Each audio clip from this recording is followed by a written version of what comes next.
Alors je dirais qu'un bon leader, c'est d'abord un leader qui va être performant. Alors on peut entendre performance à deux niveaux. D'abord, le bon leader, c'est celui qui va exceller dans sa capacité à influencer un groupe d'individus.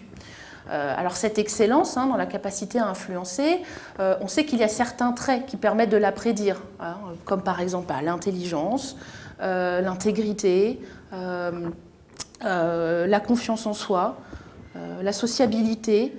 On sait que ces traits-là, les leaders qui influencent effectivement leurs équipes les démontrent plus que d'autres.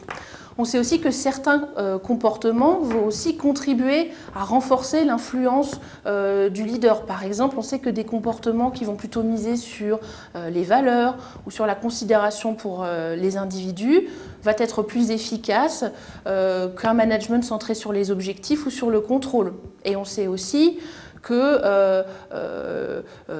ces deux stratégies, de toute façon, sont toujours plus efficaces que de ne rien faire. Donc ça, c'est une première façon de définir le bon leader en termes de performance.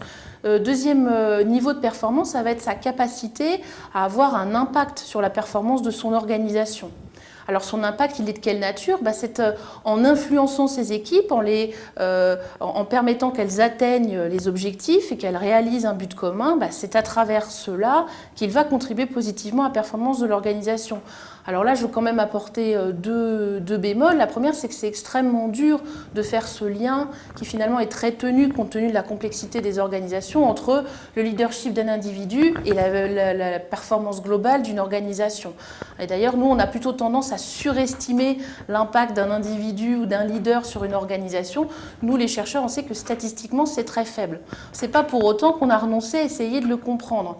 Mais ce qu'il faut bien retenir, et ce sera mon dernier point, c'est que la performance du leader, c'est quelque chose qui est extrêmement contingent.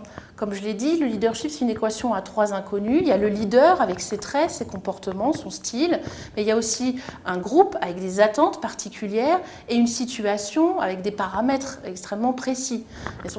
Et c'est qu'à la condition que ces trois-là fonctionnent en infinité qu'on va avoir du leadership.